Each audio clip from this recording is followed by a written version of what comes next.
following is a production of DallasCowboys.com and the Dallas Cowboys Football Club. How about them Cowboys?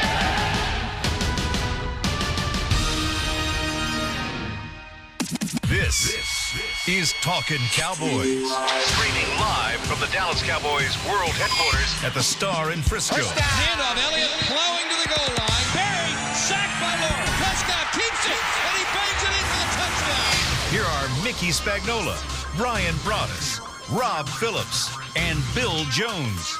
And a happy Tuesday to all of you out there. And this is Talking Cowboys as we kick off another week after a Monday night that was not so memorable at AT&T Stadium last night. The Eagles await on Sunday. I'm Bill Jones along with Brian Broaddus and Mickey Spagnola. Rob Phillips maybe will be joining us a little bit later. A little bit of, can we call it breaking news this morning? You had an opportunity to do Joe Buck, and Rob Phillips will be joining us in a moment. Oh, yeah, that's right.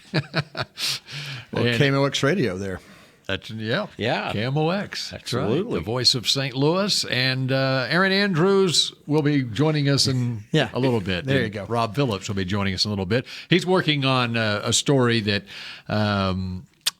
for the website that, of course, Jerry Jones on his weekly radio show basically made the comment that Dak Prescott will be extended. And so that sent writers scurrying about. He was asked towards the end of the segment about Dak Prescott, what he thinks of him, what is his development, and what do you see of him going forward? And he said Dak is the quarterback of the Dallas Cowboys. He's young. He's going to get extended. And that created a very long, pregnant pause on the broadcast. And then they finally caught themselves and we go, we got some news. Yeah. So there you go. How's Sean Lee's hamstring? Yeah, exactly. All right, and he did not have an answer on how Sean Lee's hamstring is, which brings us to last night against the Titans, a very disappointing night for the Cowboys, the 28-14 loss that leaves them at 3-5, 2 games back of the Redskins, 1 game back of the Eagles, who, of course, they play this week. The only saving grace is the fact that Atlanta beat Washington on Sunday, and that means they're still just 2 games back of first place. Yeah, that's that's the reason why you made the moves you made, and to try and go and take a division. It just, it's the halfway point. You're kind of looking, can you get in on a wild card? I think this team, to get in the playoffs, is going to have to win the division. Yeah, I agree. And then so I'm probably not saying anything that people out there don't already know. And so you've got to position yourself the best way you can. It really disappointing last night. I felt like I misevaluated this team's ability to take advantage of some of the things that Tennessee can do. And, defensively, you look at it, I just, in my mind, and when watching the game this morning, on tape, not real late last night, that the thing I just kept looking at and I couldn't get away from was how well that Tennessee played on third down and 7+ yards. Those are usually bad down and distance situations for NFL teams. Not many conversions or happen in that particular down and distance, but tip of the cap to Marcus Mariota and the way he played. He had a lot of pressure in the game he had to deal with. He made some clutch throws.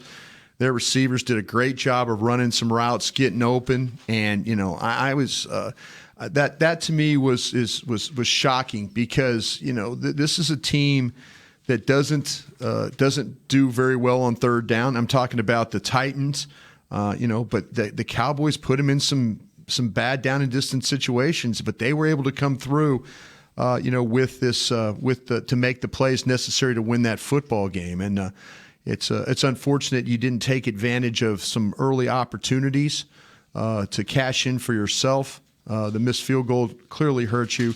The Prescott interception, I think that was just a bad read on his part. He felt like that, probably during the week of practice when they ran short yardage and goal line, that when they got in 21 personnel, that Kevin Byard was going to step up, and instead he ran with Amari Cooper, and Prescott thinking, now, okay, I've got a clean throw there, when he really didn't have a clean throw. So, the fumbles, a lot of things that happened in this game that caused you not to win a game that I felt like you really, really, really had to have going forward for these next few weeks. Bill, they had a great opportunity going into this game. You mentioned Washington getting beat. You're playing a team that's 3-4, had not played well on the road, had lost 3 consecutive games going into this game, was offensively challenged, and by all rights, you should have been up 17-0 at the end of the first quarter if you don't miss a 38-yard field goal, which was Mayer's first miss less than 48 yards. And then you got first and goal at the 4-yard line, and you get no points. Yeah. So to me, at the end of the first quarter, instead of 7-0, it should have been 17-0. And they're on their way, and this team's ready to fold. But you miss your scoring opportunities, and then you can't get off the field defensively for the first time all year. They converted 11 of 14 third downs. That's 79%. Yeah. And by the way, to Brian's point, on 3rd and 7 or longer, I just added it up, they were 6 for 9. Yeah. 3rd and 6 or longer, they were 7 for 10. And it wasn't like they were ahead of the chains. They were behind the chains. No, they really were. And you didn't get a good enough pass rush. You let them come up with plays, some gotcha plays. And, Sean Lee only played 17 plays. I'm not making excuses for him. But this time, I think they missed him. And by the way, we should point out that Sean Lee, he obviously went out after the hamstring injury, but he was not in the game for the 2nd and 3rd series, including the 80-yard drive. He came in on the goal line on one play, the goal line play, where they scored the touchdown on that drive. And I don't know if that was supposed to be his rest period or whatever. whatever. But 2 consecutive series that he was not on the field. Yeah, and the way that Tennessee was able to drive the ball, that was 15 plays, 80 yards and 15 plays. 9 minutes. That took a lot out of this defense. And they were. We felt like going in. At least I shouldn't say we. Brian felt like that you could have handled.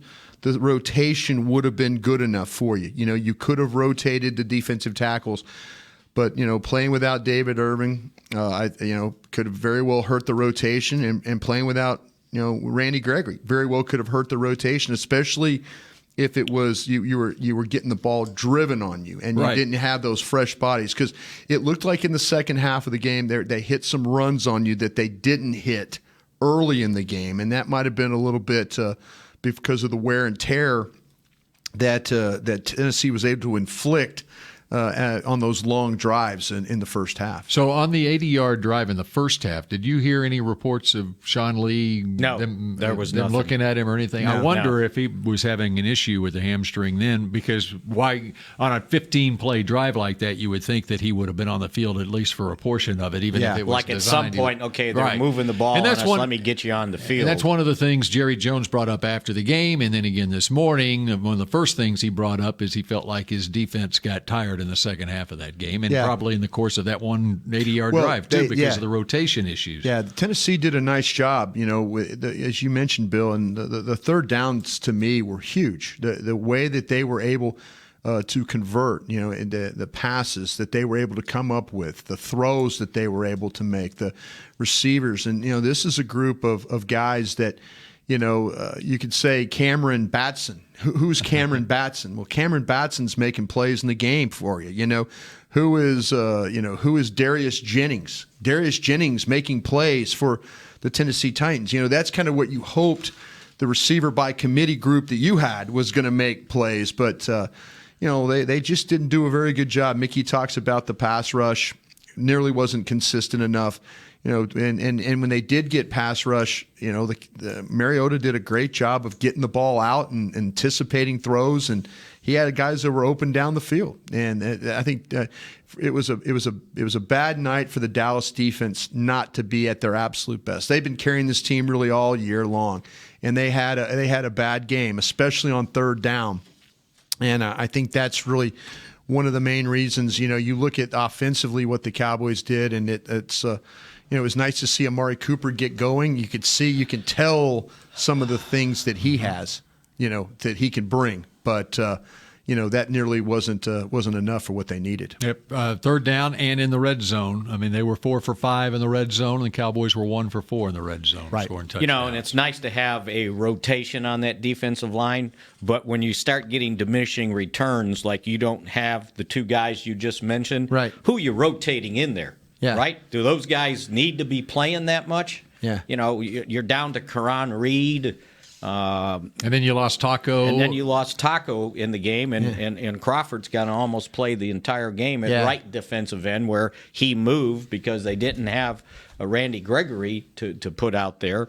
They got spread a little bit too thin, and it caught up with them at that point. And in a moment, we have Rob Phillips. And we have him right now, in fact. Rob Phillips, how are you doing? I'm good. I'm, struggling through no sleep, but I'm sure everybody else is here.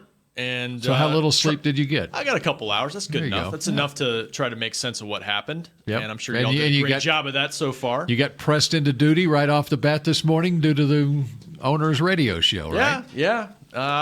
He's doubling down on Dak Prescott. That's his guy. And look, they're trying to make a run here. They're still not out of it. Of course, he's going to back his quarterback, but I also think he really believes it. I think he's got a lot of faith in Dak, but what we've seen is clearly he needs help. He needs help around him. He needs the defense to play well, and when they don't get all of those things, they're not a successful football team. Not even close to one last night. Just not a good game. That's probably the worst loss they've had of the season, and that's kind of saying something because you come out of the bye and you expect. Jerry sure sounded he expected a much more efficient performance. I sure talked that way all week. I mean, you make changes. You have a couple weeks to integrate a new coach on the O-line, a new receiver, and who played pretty well, by the way. But they just weren't good enough any way around. And the biggest surprise when I came in, y'all talking about the defense, that was the biggest surprise to me. But at some point, the offense has to help them out too. They've been. Like Brian said, they've been the backbone of this thing for 8 games now. And at some point, you got to help them out. They were helping. They got those fumbles early in the game. Sure did, right. Should have had a third one. Yeah. And they didn't take advantage. It's 7-0. It should have been 17-0. You squander those things like that. It's at least 13-0. And at least 13, because you could have kicked a field goal from the 4-yard line. And that's what I mean, Mick. They gave him a couple short fields. Yeah. And it probably should have been 17. For the first time and all they were year, fired basically. up, and they're rolling, and everything's going well. And you get another fumble that they overruled.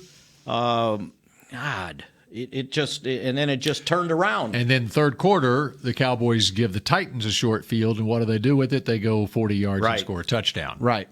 And at some point when it's third and I don't know what it was like 3rd and 13, and you're getting pressured.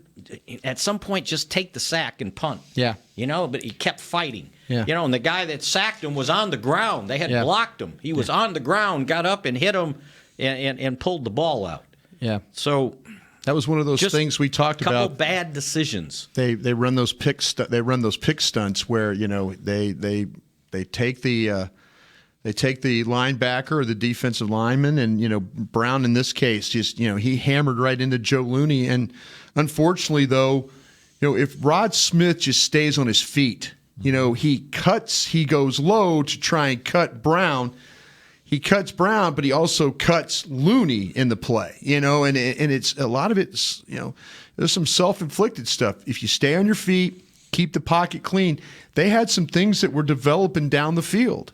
But he just couldn't get to it because there was so much happening in front of him that he had to pull the ball, and he tried to, and give Brown a lot of credit. Coming up off the ground, like Mickey said, and then as Prescott's going forward to just try and fall forward, he's ripping at the ball. And that's a disaster. Dak his inability to protect the ball in the pocket has been a problem for this team this year. And one of the reasons he's got to protect the ball in the pocket is because there's pressure on him. Yeah. They're coming after him. Yeah. Same thing on the interception in the end zone. He's got a guy flashing in his face.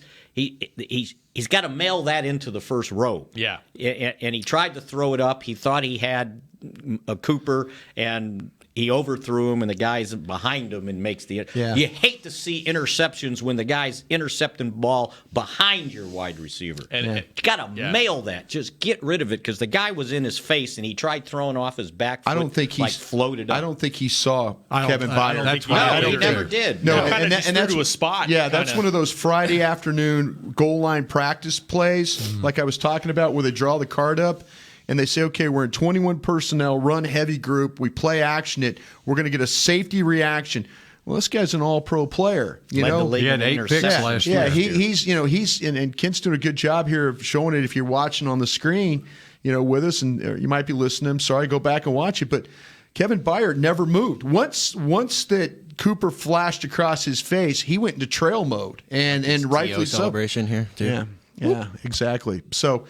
Unfortunate, but Prescott, I'm sure in practice all week long, when he threw that ball, there was not a safety trailing on the play. So if he intercepted the ball in Philadelphia, would he go stood on the Eagle?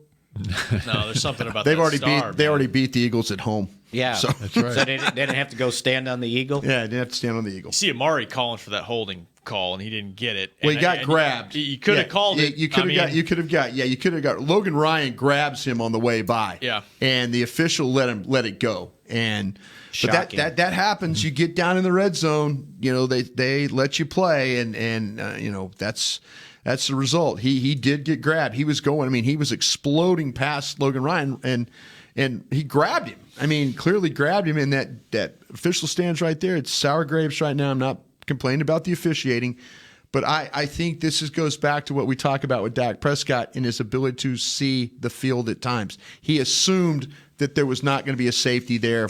He gambled. He was wrong, and it resulted in a bad turnover. And usually when you're throwing off your back foot, bad things happen. And if it was Dwight Clark, he would have gone up and cut the ball. He just threw it up, figuring, okay, I'm going to give my guy a chance to maybe catch a one-on-one situation you can get that, but the fact that he got held off the line, he didn't account for the guy behind him. He didn't account for the safety. Michael Downs was not behind Dwight Clark. No, right? Yeah, no. So that's what he was trying to do, and he overthrew his guy. Figured, I'll throw it up there. If he can't get it, no one gets it. And Amari kind of fell on the sword and said, "I let the guy hold me. If he hadn't held me, I would have gone up and made the play." Yeah, well, we never let anybody hold us, right? Just throw the flag. Hey, I'm with you. God, with you, Mick. There's a couple that just it's amazing. Didn't quite know that somebody. If we're talking about officiating, I don't quite understand what Leighton Vander Esch can do any differently than what he did to try and tackle a quarterback. He was going into the slide. He was, and here's a kid that's running full speed, and he's trying to keep the quarterback from getting to the sticks. And he has it already started. He started his slide, and Vander Esch is going down to try and tackle the guy. Vander Esch had already started his descent tackle as well. Yeah, right. and I don't know what you can do any different. When they all got together there, I thought, okay, they're going to pick up the flag here, but then they go, oh well, it's helmet to helmet. But wait, it's a quarterback. We got to protect the quarterback. And I don't know what Vander Esch can do any differently. I really don't. I don't understand. I understand protecting the quarterback if you're headhunting.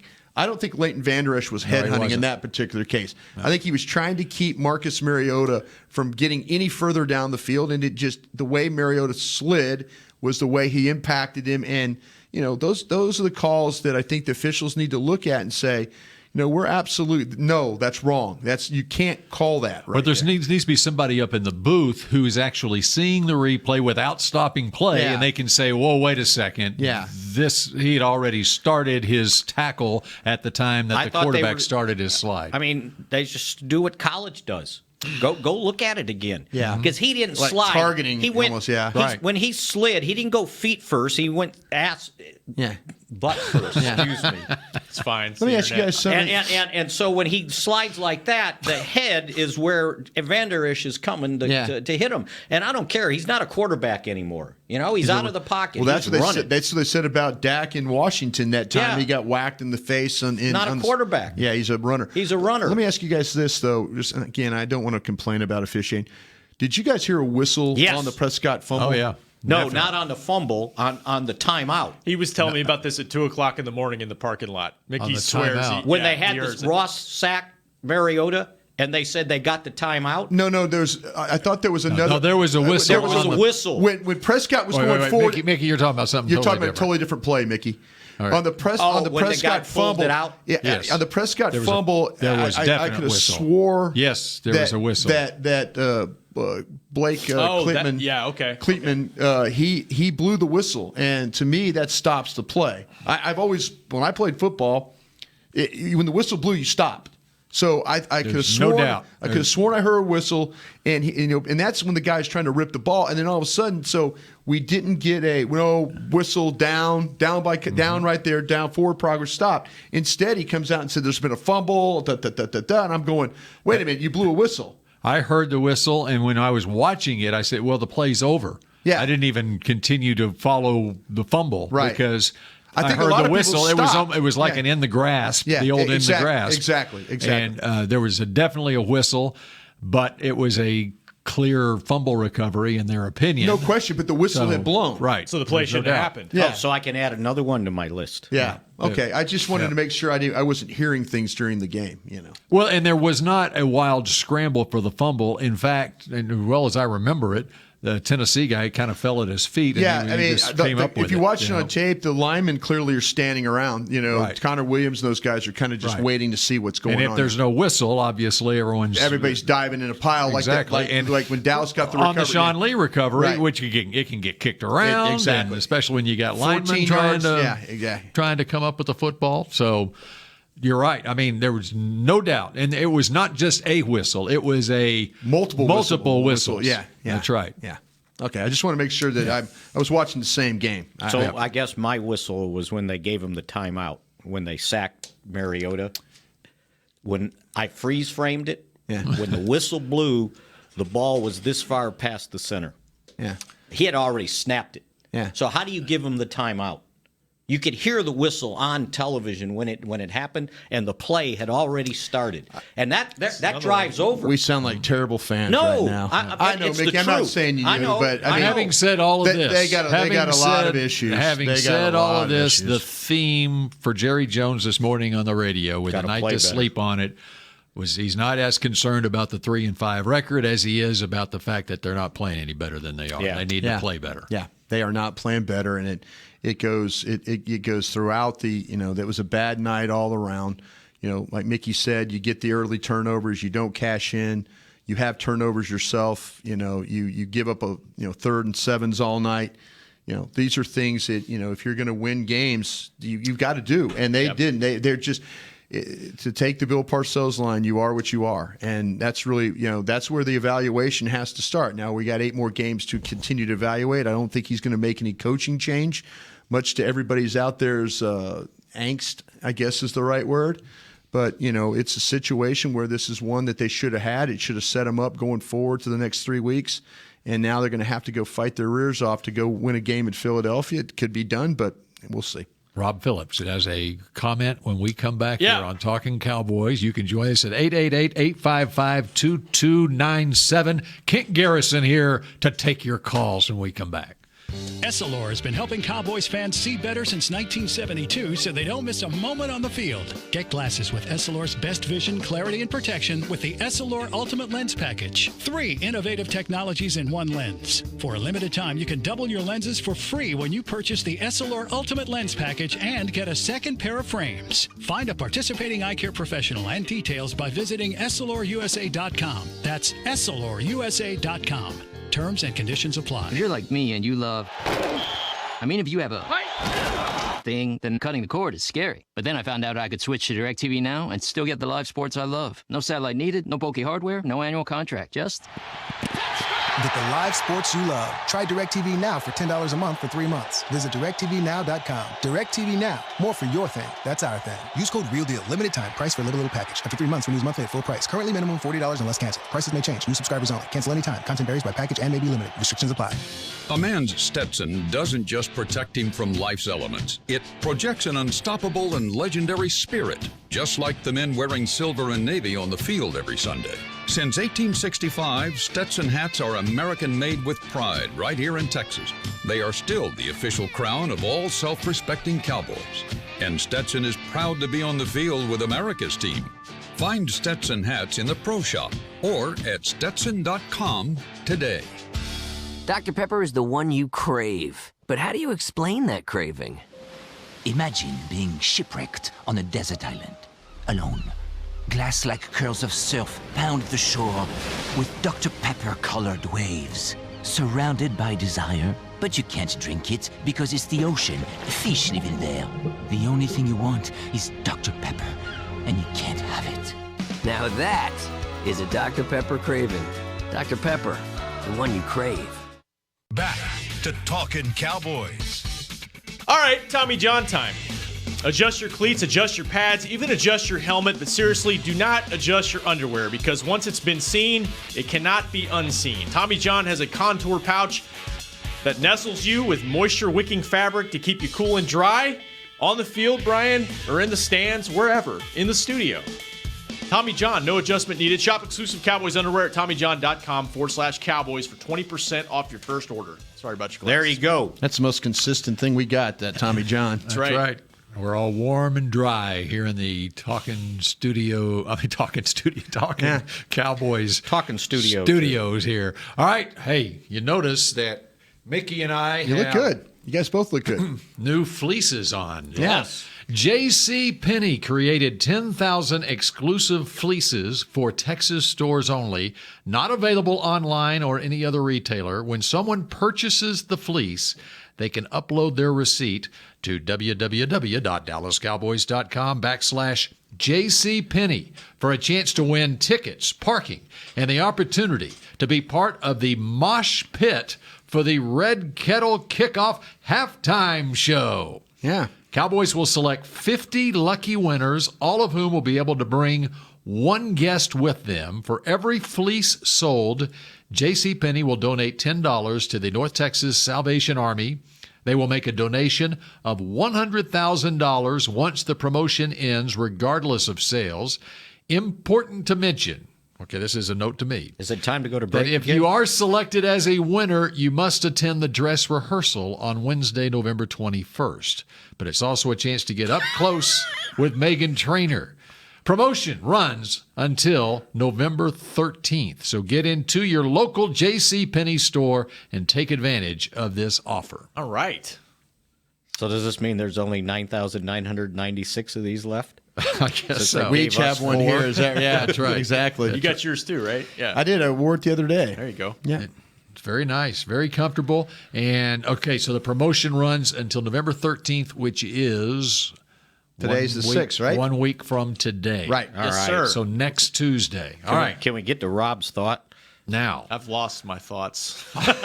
Where was I going? I was we're going to play off what Brian said before the break. Which was? Well, that's a mistake. This is a terrible loss, and I think Jerry's I'm putting words in his mouth, but Jerry's looking big picture. You know, Jason Garrett lives in the present. This is the worst team they're going to face in the next 5 weeks. I feel pretty comfortable saying that. That's fair. You've got a home game coming out of the bye week, and I guess it was our mistake. I think we all felt like... Oh, I'll admit anything you're about to say. No, we were right. They just didn't play the way they were supposed to. I think we all felt like they were going to just play efficient, good, home, clean football like they've been doing at AT&T Stadium. They didn't. And defensively, I think we've expected maybe too much from this group. You know, you can't expect them to be perfect every game. And they didn't play well against an offense that really has struggled to do anything this season. That was a big surprise. But at some point, your offense has got to score more than 14, 15, 16, 17 points. Got to. It's the only chance you have. And there's going to be more of this if they don't pick it up. The other thing to remember is that Tennessee was coming off the bye too. That's true. Yeah. And I don't from London. And all season I haven't bought into this home versus road thing. I think if you're a good football team, you can play on the road too. Oh, they've done it before. Yeah, they've done it before. Yeah. And so it's to me it's there's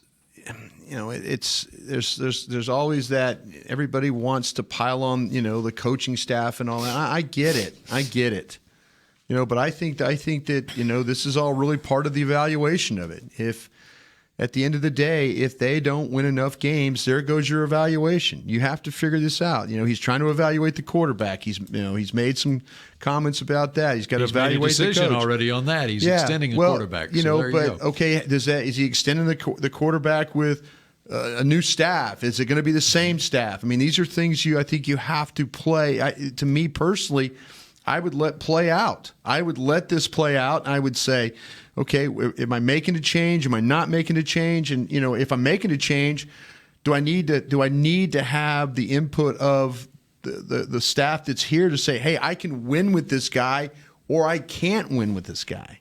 That's why I think you have to be careful about saying, and he's obviously got to support his guy now. He does. He was asked a loaded question. He can't say anything different. Sure. He really can't. And but that's, I think, that me personally, let's evaluate. Let's evaluate where we're at here and make the best decisions for the team going forward. Okay, would you like to hear what Troy Aikman is saying?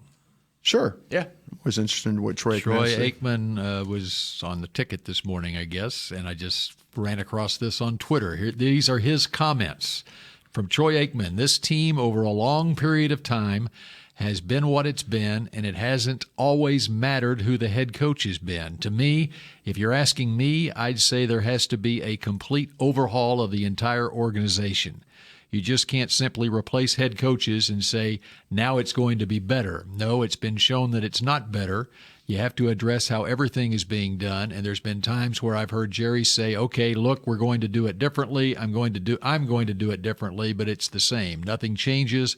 That, to me, is the bigger issue. Yes, coaching is important, personnel, and all those things are important, but how are you going about evaluating? How are you going about running the organization? Whatever that looks like, and everyone has an opinion of what it does look like, but I'm not in the building. I have no idea. I talk to people who have been inside the building and have been pretty good understanding of how things are run.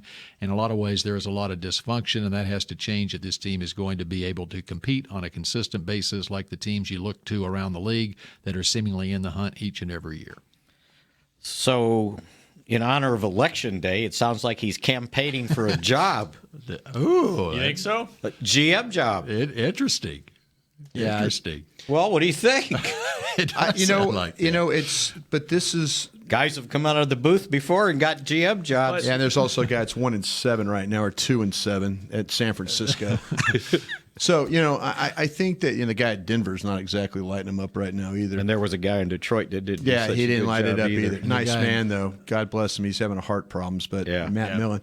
But there's a side of me that I completely understand what Troy Aikman's saying, but there's also a side of me of working in this organization, and that side of it, that I know that the general manager aspect is not going to change unless he says to make it change. Unless he changes it by saying, okay, it's now Steven's the general manager, or Will's the general manager, or somebody else is the general manager. Well, I just don't see that part of it changing. I think he's dug in. I think he's dug in, and I think he wants to fix this the best he can. But I don't. There's things I don't disagree with Troy Aikman there. Nobody wants to see these, them have success. I mean, more than me. I really do. Makes our job a hell of a lot easier when that works. But he's not wrong. But what's going to change? Well, this thing has evolved a little bit over the past several years. Will McClay has a lot of influence. The first guy that I'm thinking of over right what they do. He's not the general manager. You're right. He's not.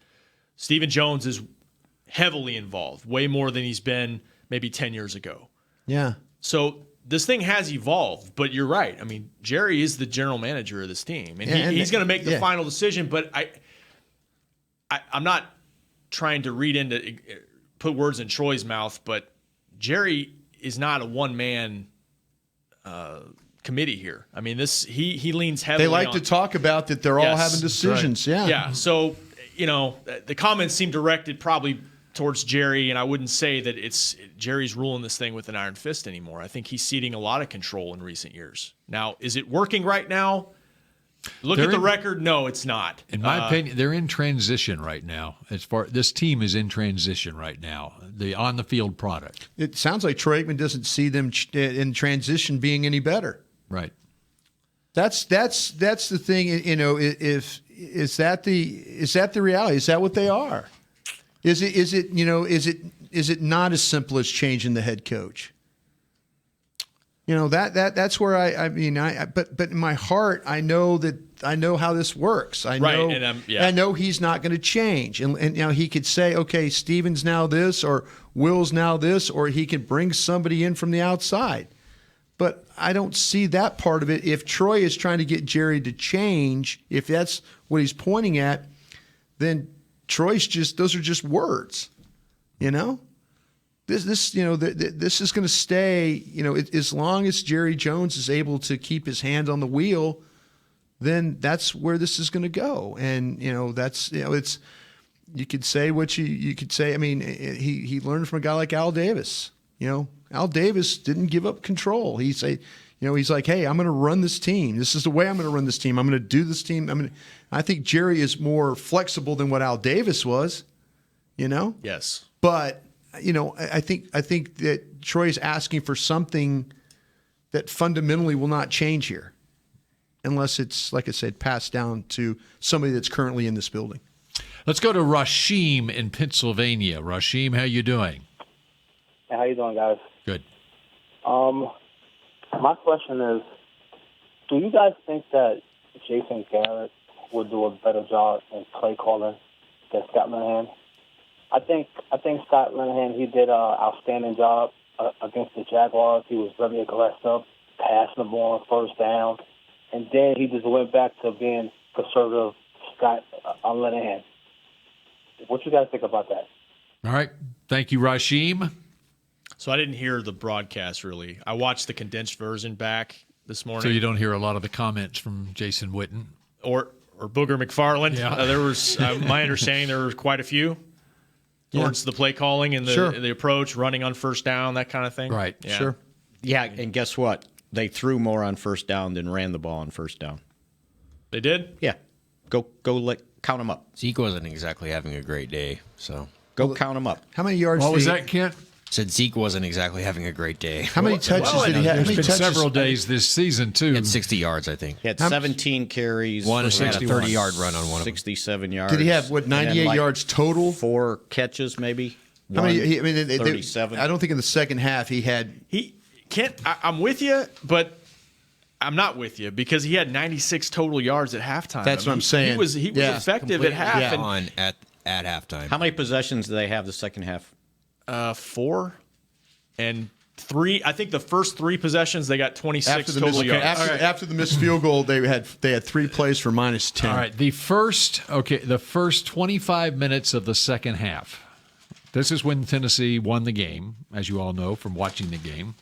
Tennessee, from up to the point where Dallas got the ball back with 4:38 left in the game, down 28-14. Tennessee had an advantage of 12-2 in first downs and 176 yards to 41 in the second half. Wore you down. Yeah, they got cowboyed. I mean, that's what the Cowboys like to do.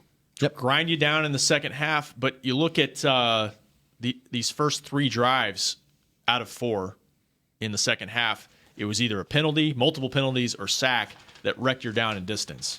And now you're behind the chains. To me, Kent, that played as much into it with Zeke as anything. And then they got behind the scoreboard. And you got a gift with a missed field goal. That's like a turnover. You got him 20. What did he miss? 26-yard field goal. It's like shorter than an extra point. Yeah, your O-line couldn't block those guys. Yeah. So I mean, really second half, no. You're right. You go 3 plays and go -10. Yeah. On that series, on that sequence. You can't. That's impossible. Yeah. And Zeke in the first half had 12 carries, 45 yards, and 3 catches for 51 for 96 total. Yeah. And how many in the second half? He had second half, he 6 had touches? 5 carries for 16 yards and 1 catch for 0. Yeah, 6 touches in the second half. Yeah. It's not good. No, it's not. Did you see not what you want. No, it's not. But the first 2 plays of the second half were Zeke runs. Yeah. Yeah. So he had 4 after that. Zeke ran for 6. Zeke ran for 1. And then he hit Gallup for 20. And then an incompletion, and then Zeke for 6. So Zeke for half 6. of his touches in the second half came in the first 5 plays. And then they threw under to Thompson for 6. And then False Collins start. gets cost for a false start. So what are you going to do? You're going to hand it to Zeke? You're 3rd and 13. Yeah, and then you get the fumble sack. Well, Right? having so many 6-yard runs, why did they completely abandon that? Well, when did they abandon it? Okay, then the next possession, I they're know what down you're saying. 21-14. I'm not arguing for that. I'm just saying you want Zeke to be more effective in this game. No, you do. And then the next possession, Zeke for 3. Completion Zeke for 0 after the completion. Hold on. It was a Cooper completion for 9. Now you're 1st and 10, Zeke plus 0. And then they got a real sack. aggressive and threw deep.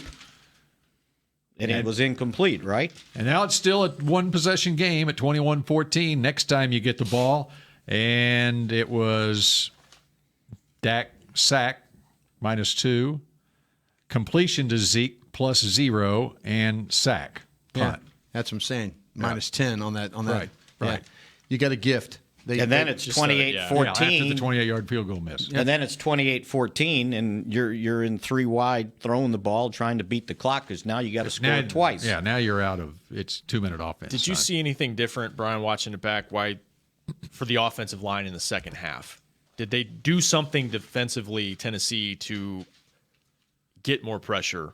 Oh, they ran their twist stunts up front. And they got home more on those. Yeah, they got home. They got guys home on that. That's what they're. I mean, when you sit down and when you watch Tennessee, that's how they get pressure. The fact that they got a lead and they were able to, they caught the Cowboys in some situations where they just didn't handle it well enough. They sent some blitzes too. Yeah, and their secondary did a nice job. If you look at it overall, I mean, the pressure that Prescott faced and he couldn't get the ball down the field or couldn't get it to an open guy. Now the touchdown to Hearns was similar to what we saw with the Chargers game, where the guy just freezes in coverage, and you're Butler, thinking, okay, they can take advantage of the secondary. That's what something we talked about during the preparation for the week. Every time you watch somebody play Tennessee, they get them on a double move or they get them on a pass down the field. Right. So. That kind of holds true. Now next time Tennessee's playing Houston or somebody like that, well, the Houston people look at and say, oh, look, they keep giving up touchdowns on double moves and vertical passes and stuff like that. So that first possession in the third quarter, they're moving, 1st and 10 at the 45, holding on Williams. Now it's 1st and 20. And they picked up 12 on the first 2 plays, and then you get a false start. So now it's 15 yards of penalties. Looked like Joe Looney didn't snap the ball on that play. They called it on Lyle Collins. I didn't see him move. He never snapped the ball. He never snapped the Everybody ball. moved. Everybody but moved. But they called it on Lyle Collins. So now because he was closest to the guy who made the call. Right, exactly right. So if you go from 3rd and 8, you worked really hard to reduce it for 3rd down, and now it's 3rd and 13, and then you get the sack fumble. Yeah. So this team can't help itself offensively. You're right. They really can't. You're right. I mean, we say it should have been 17-0 in the first quarter. Well, good offenses capitalize. Offenses that struggle don't. And so, maybe we expected too much out of there. But you did have a 1st and goal at the 4-yard line, and I would have probably just ran my star running back 3 times and gotten in the end zone. Well, I know he had a minus play on the first one. They ran him the first time. Yeah. Well, -2. And I'll try again. Yeah. What was the second play? Interception. On a bad decision. Bad decision, no doubt. You want your quarterback to be aggressive. You do, but double coverage. Look, he wanted that one back. Oh, I know he did. That's just wasn't a good but decision. That's what happens when you want your quarterback to be too aggressive. What's the evaluation of this quarterback so far?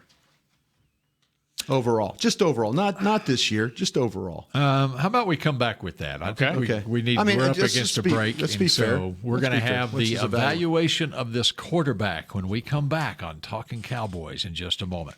If you're like me and you love, if you have a thing, then cutting the cord is scary. But then I found out I could switch to DirecTV Now and still get the live sports I love. No satellite needed, no bulky hardware, no annual contract, just Get the live sports you love. Try DirecTV Now for $10 a month for 3 months. Visit DirecTVNow.com. DirecTV Now. More for your thing. That's our thing. Use code REALDEAL. Limited time. Price for little package. After 3 months, renews monthly at full price. Currently minimum $40 unless canceled. Prices may change. New subscribers only. Cancel anytime. Content varies by package and may be limited. Restrictions apply. It's time for tailgating with the OtterBox boys. The OtterBox that builds those crazy protective phone cases? Yup, and now they're changing the side dish game with the OtterBox Trooper Soft Cooler. Lightweight, mobile, and leak-proof, Trooper is perfect for blitzing a crowded parking lot with a Frito pie. Amazing. Hey, you think I could fit my 7-layer salmon salad into the Trooper cooler? Yup, but please don't. And that's been Tailgating with the OtterBox boys. Learn more about the Trooper Soft Coolers at otterbox.com. While a player can look good on paper, it's when he's out on the field that you really find out what he's made of. That's why the Cowboys rely on more than just stats and scouting reports when building their team. When picking a tractor, it's why you should rely on more than just specs and features. You've got to take it out and put it to the test. The Cowboys did when they named John Deere their official tractor. Experience one for yourself. Visit myjohndeeredealer.com/football. It can be hard to find the right resource for learning about important financial matters. You search how to build savings, you end up reading about the one weird ingredient from supermarkets that can make you taller. That's why Bank of America built BetterMoneyHabits.com, a safe little corner of the internet for answering your financial questions. Full of simple videos and tips, Better Money Habits can show you how to make the most of your money without resorting to random searches that always seem to lead to unbelievable photos of childhood stars grown up. To learn more, visit BetterMoneyHabits.com. Essilor has been helping Cowboys fans see better since 1972 so they don't miss a moment on the field. Get glasses with Essilor's best vision, clarity, and protection with the Essilor Ultimate Lens Package. 3 innovative technologies in one lens. For a limited time, you can double your lenses for free when you purchase the Essilor Ultimate Lens Package and get a second pair of frames. Find a participating eye care professional and details by visiting EssilorUSA.com. That's EssilorUSA.com. Terms and conditions apply.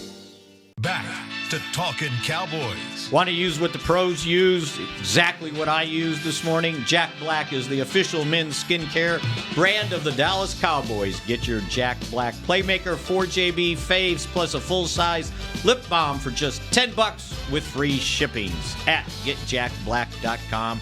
Use that code Cowboys. You know, the Big 12 Championship returns to AT&T Stadium on Saturday, December 1st. Be there when almost heaven. The top 2 football teams in the Big 12 Conference face off to become the conference champion. Get your tickets now at SeatGeek.com, the official ticketing provider of AT&T Stadium. Oklahoma and West Virginia. Is that matchup? The Big 12 Championship. It's not set yet. It's not set. Right. I mean, there's still some things, but I just wanted to sing John Denver. It was good. I love that song. It is a good song. Yep. West Virginia, huh? Yeah. OU plays West Virginia in the last regular season game. Are you going to rest your starters? And then they could. Well, might as well. We have bigger fish to fry. Maybe. You're trying to get depending on we need an upset. I will say right on the cusp. I might be dead wrong about this, and I usually Notre Dame's got to lose. I'm usually dead. I think that Oklahoma is the only team that could beat Alabama because of their offense. Because of their offense. Have you seen their defense? That's what I'm saying, though. No, it doesn't matter. It doesn't matter. The only time it doesn't matter. Right. It doesn't matter. You got to get two to three stops, and you've got to turn around and turn those into points. The only time Alabama ever struggles is when you spread them out and you have a big time quarterback play. A guy that can run, a guy that can run and throw. Yep. The only time Alabama ever struggles is when they play Oklahoma. That's true. Yeah. But if you try to play Alabama football against Alabama, if you play toe to toe, they'll kill you. What happened the other night, unfortunately for LSU. And the thing that Oklahoma has is they've got a quarterback who can run the ball on busted plays. Deshaun Watson-like. And That's you can right. do. Yep. Why do you think Clemson gave him trouble? Exactly. Deshaun Watson should have beat him twice. Yep. Yeah, he should have really beat him twice. Yeah. Fortunately, Nick Saban went out and got himself the future #1 pick in the draft. At quarterback. Last thing he needed. Yeah. So, yeah. But thanks to Oklahoma's awful defense, they probably will not get a shot at it because they need help. They need a Notre Dame or a Michigan loss. But a Big Ten team's is going to be in regardless. Watch Ohio State. That Harbaugh. Here we are talking college talk. It's probably better than talking that Cowboys talk. Trying to take a break. Yeah, I'm trying to evaluate Dak, and we're talking Oklahoma football. That's okay. Yeah, but the one thing is Michigan has yet to be, under the Harbaugh administration, to beat Ohio State. So they got to get that done first. Yeah, if they don't get that done, good night, Michigan. Yeah, well, and then the other thing is Michigan might be the only team that can hang with Alabama's offense, right? Can't score enough points. Can't score enough points. Another case to have an 18 tournament. Exactly. Yep, good point. All right, so let's evaluate Dak Prescott. The owner, president, and general manager on the radio this morning said what when he was asked to assess Dak? He said he's capable. He's completely capable of diagnosing what happened in this game, the mistakes that he made, and he's also capable physically of going out and cleaning it up and playing better the next ball game. That's what Jerry has seen Dak do in the past, and that's what he expects him to do in the future. And then on the heels of that is when he said that he will be extended. Here's the deal they are with him. He needs to be perfect. Can't make a mistake. Thank you, Mickey. Because they're not good enough to overcome a mistake. Yeah. Troy Aikman ever throw an interception in the end zone? I don't know. Maybe. You know, he might. Danny White throwing any interceptions? Roger? Plenty. The lot, right? But this guy's got to be perfect for them to function offensively. And he's not a perfect quarterback. No. That's the problem. And to me, and I'm sorry, Mickey, I just cut you off there. Go ahead. I mean, I'm just saying. I mean, it's like, look, even with the interception, what was his quarterback rating? It was almost 100. It was almost 100. Yeah. Right? Yeah. Every quarterback doesn't complete every pass. Now, there's some critical ones felt you like have Mariota to, did last when they're, night. It felt like it. He What had was some his, doozies. And what was his completion? He was 20. Was he 24, 29 or something like that? Yeah, it was. Didn't have many. Good. He was 119.9. Yeah. Dak was 99. What was his completions? What? 21 of 29. 21 of 29. Yeah. So With the some big- percentages were almost the same. Yeah, with some big plays down the field, too. No, Yeah, the I big mean, play huge down plays. the field Yeah. for 28 yards to the 15-yard line was a great play. A dime he threw, 36-yarder on Maybe- the second touchdown. I mean, he made key throws. And runs. They dialed up some. They had some great play calls in that Yeah, game. guy did The quarterback keeper on the RPO, I think, on Yeah. the first touchdown run. It's a great call. 12. Yeah. The Cowboys got caught. Van Der Esch got blocked on that play. Yeah. They had a great call because they had both ends on the slant, and they had that covered for the inside handoff. And Jalen got outside, and Van Der Esch tried to get outside, and then the tackle, Jack Conklin, got him enough of him to knock him, and then that gave Mariota the path. But they had a nice call with how they do it. They had crash and scrape to try and make the play, but Mariota was able. Okay, All right, so- that shovel pass he had too was beautiful. I mean, he's pulling that ball out when They nailed Around the goal line God. for the touchdown. Oh, gosh, that was a great play beautiful call. play. They nailed was it Henry or Deion Lewis? I can't remember which. Yeah. They nailed him, but he didn't have the ball. All right, in an evaluation of Dak Prescott right now, Yeah. after last night's game, Brian, what is your evaluation of the Cowboys' offensive line compared to the Titans' offensive line right now? Well, I tell you what, going into the game, that's why I thought Dallas would win, because I thought Dallas's offensive line, even with all the changes and stuff with the coaching, I felt like that Dallas was going to be more consistent, being able to run the football and then also pass to set some things up. But it's been a struggle for them all year. It's been a struggle to be consistent. They get penalties and things happen to them. They get they miss blocks. They don't communicate. There's a lot of things going on with this offensive line. But if I go back to Dak, I think the worst thing that happened to Dak is he had the success he had his first year. Because I think we're kind of seeing, I believe that we're seeing what Dak Prescott really is. I think Dak Prescott's a good quarterback. I don't think he's a great quarterback. And Mickey's right. I think he has to be perfect. And I don't think he's perfect. Was the offensive line 2 years ago as close to perfect as exactly. Yes. Everything lined up. In my opinion, the worst thing that happened to Dak Prescott is that he got behind one of the best offensive lines in the league with one of the best young running backs in the league, and he had a slot player that was tremendous. And he just wore him out. You had guys like Jason Witten out there catching the football for him too. I think that was the best thing that happened to him. Yeah. And now the worst thing that happens to him is that those have all shown warts. And we look and we say, but why? But why? But why? We keep asking why, and maybe the why was, you know what though, you caught him. You caught it right. You caught it, but that goes where scouts go, and they say, well, if you've seen it once, you'll see it again. And I think that we ask a lot of Dak Prescott, And I don't believe that Dak Prescott is always capable of delivering everything that we think he can deliver. There's so much to like about Dak as your starting quarterback. Tremendous. The toughness is incredible. He's with this tough guy. as hell. He fights. He'll take a hit. He leads the huddle. Guys follow him. There's so much to like. A lot of intangible stuff. But I've said this many times, like to Brian's point, he's part of a large group of quarterbacks in the NFL that need help around them. And he had a damn near perfect supporting cast as a rookie. And it's just a different dynamic. It's a different group right now. And like Mickey said, he's got to be perfect. He's not a perfect quarterback. He's going to miss throws. He's going to miss reads. He's going to fumble the ball. He's going to make mistakes. Yeah. And it's just a different – we've got to stop comparing this to 2016. It's just a different group around him. And but that being said, and that's what Jerry sees. He still sees a guy that's capable of going out and winning a football game for you, and because he's seen it and he's done it this year. But I'm still trying to figure out what happened from the Jacksonville game offensively when they put up 40 points to now losing 2 straight games, and you're back to just struggling to sustain drives. I don't know what's happened since then. Is this the best defense they've played at home?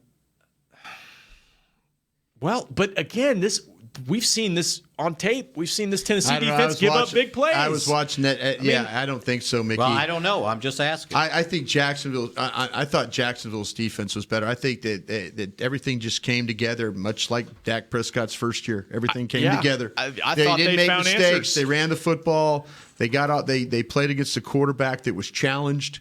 If Bortles didn't play, if Bortles is another top pick. A very high pick that it's kind of fumbled around in this league, much like Marcus Mariota. They may have a similar conversation on Talking Raiders with Derek Carr, who had a great offensive line in front of him a couple years ago, and now they're got not the playoffs. so great. He got hurt, and they weren't the but same they've already team. extended him for a lot of money. There you go. Yeah. There you go. I got one question. Got a minute. Hurry up. Less than I a need minute. to know what the rule is on offensive linemen downfield. On screens? Yes. Do they get as long as the ball's behind? I think it's like a 4 or 5 yards. You buffer. get 5 yards if it's a screen. Yeah, it's got to be behind the line though. Okay, and then the line judge misses that a lot. The college rule has always been that. Yeah, exactly. Where they could be 10 yards downfield. The tunnel as long as the pass is behind the line of scrimmage. Behind the line of scrimmage, right? Okay. I think they give them 3 or 4 yards or something. Yeah, Mickey's right. Those guys will travel down. They'll be in the safety box before you know it. Yeah. All right, that does Tennessee it was for getting close Talking to it. Cowboys. We'll talk at you again tomorrow. This has been a production of DallasCowboys.com and the Dallas Cowboys Football Club. How about this, Cowboys? Yeah!